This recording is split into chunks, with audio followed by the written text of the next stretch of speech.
Welcome back to Media7, where we're exploring the Auckland Super City debate with Simon Wilson, Chris Trotter, Hamish Keith and Rod Oram.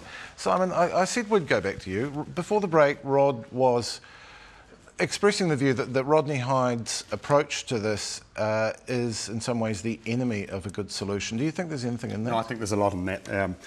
One of the things Rodney Hyde has always said is that this is a democratic process and therefore it's far too big and important for it to be caught up in squabbling. But as I said earlier before the break, he's quite keen for that squabbling to occur.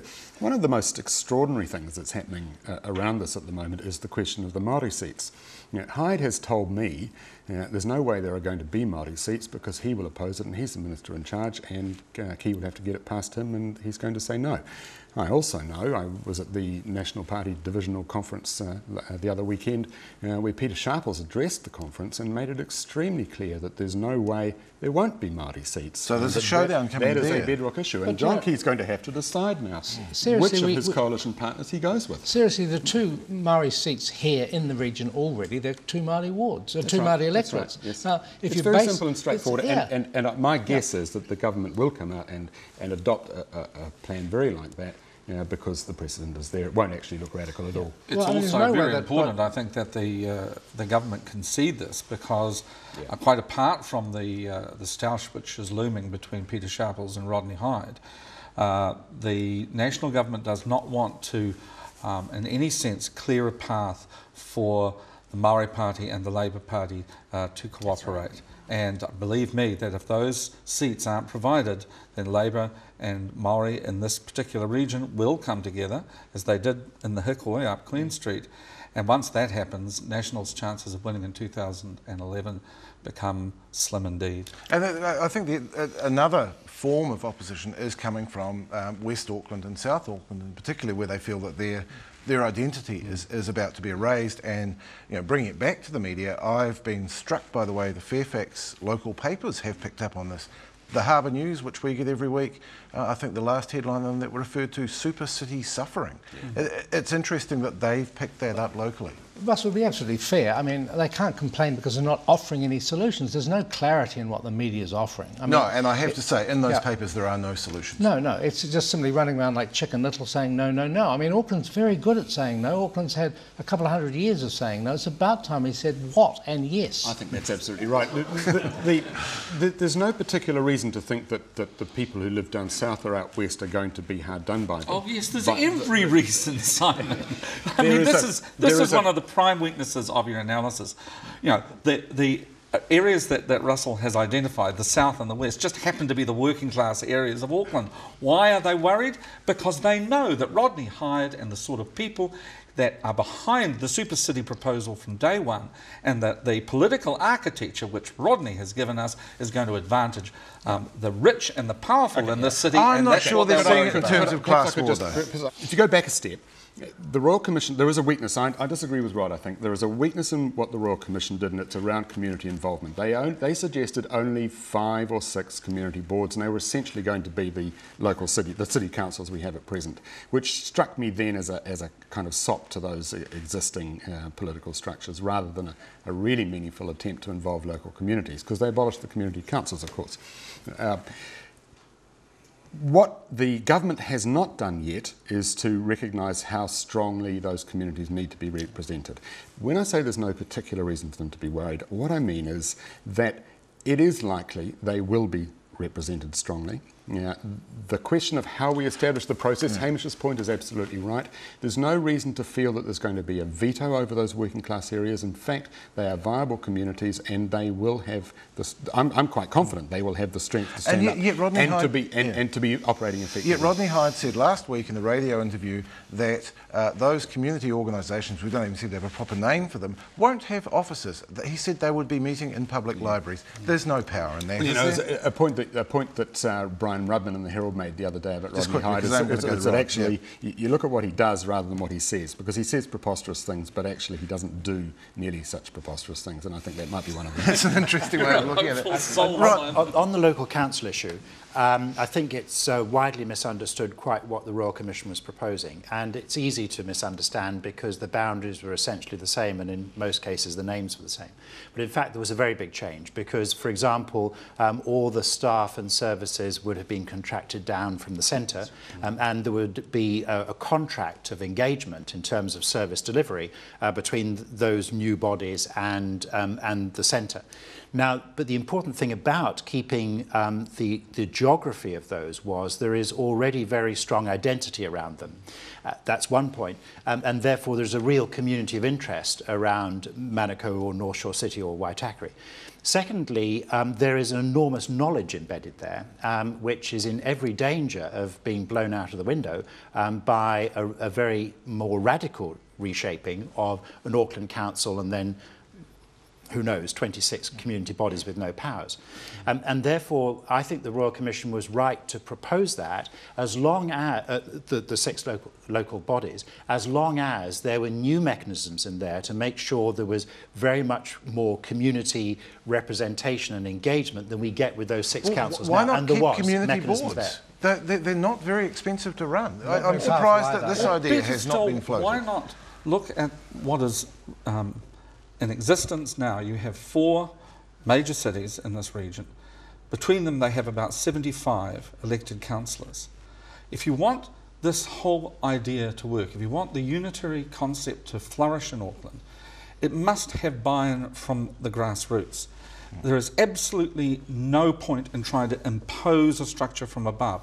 The reason for the resistance is people's instinctive suspicion of anything which is handed down from above with precious little opportunity for real consultation with them. That's why they are kind of naturally resisting it, pushing against it. On the other hand, you know, a greater Auckland Assembly with 75 members and perhaps 1 councillor for every 7,000 or 8,000 Aucklanders would clearly be, you know, a people-based democratic organisation, and perhaps something far more exciting and engaging of public interest than something with 20 members, 8 of which are elected at large. It's not going to happen. What can viably happen now is that the community organisations can be strong enough to be effective. And you know, Rob, when you talked about the natural boundaries of the existing cities, it's obviously true that the Harbour Bridge is a natural boundary, but if you look down south, Otahuhu is in Auckland. Really, it's a natural part of the natural community with Mangere and Otara, rather than Howick. Avondale's in Auckland, but really Avondale, I think it's probably part of the west. There are ways in which there will be reconfigurations of natural communities, and they need the strength to go with it. Simon, one thing, and I'll actually ask Rod about this too. You talked a lot in here about how the Royal Commission described various wellnesses, and it was quite a holistic view of what councils do. What Rodney Hyde has now proposed, and I thought it was interesting that he got a shot across his bows from the Herald on Sunday, which perhaps you might expect to be a little more friendly to him, and reminded them about his mandate, was a council that did roads and sewers. And you'll be familiar with the economic theory behind this. Is there anything wrong with that? What's wrong with that idea? Well, you only need to look at the Lakes, Queenstown area and Papakura, which were the 2 local councils that pursued that most vigorously last time around, and you get to see what a complete shambles it was. Because all of those issues are so intimately entwined with many others in a community that you can't just strip them out and say, well, we'll just deal with the core and somehow the rest will happen, or we'll have a referendum on it or whatever. And I'm pretty sure that you can't make that sort of stripped down white knuckle form of business management work just on those core services and expect the community to flourish more widely. And again, going back to the Royal Commission's report, I thought it was very important that they brought in things like a new relationship between central government and the regional government on social services, for example, and on transport, and although they say very little about it, on economic development as well. And again, that's all been lost in this clean and simple model that Rodney Hyde's pushing.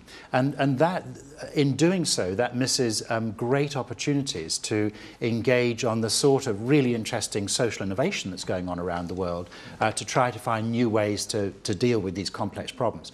And there's just no appetite for thinking in an effective and creative way around complex issues. Hamish Keith, I was just going to Hamish. Rod's absolutely right, because communities of interest are what this is all about. Now, the electorates, just talking about the city's only been there since the 1980s, since the Bassett reforms, and they've developed character in that time.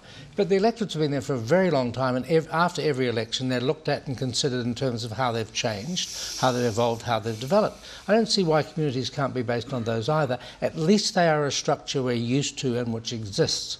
I'm totally opposed, as everybody here is, to building something out of nothing. And the Rodney Hyde view is so simplistic, he might as well be making little houses of cards. Yeah, but Hamish, one thing you've got to remember is that those electorates that we have today aren't very old in themselves, because they arise out of MMP. Auckland, is really a collection of villages which have been joined together mostly by motorways. And it's precisely those motorways which ultimately have caused it to become so congested. But, if you can restore to Aucklanders the sense of ownership they have of communities like Mount Eden and Avondale and Mount Albert and Mount Roskill, then I think you really would have the buy-in you're looking for. And frankly, I don't think it can be reiterated too often that if you don't have people backing a concept, backing a political structure, it will always remain empty. And it won't work. Last word to you, Simon, because we almost have to finish. I mean, you started this, and I think we've got we now have a litany. We have a litany of shortcomings with what's being proposed.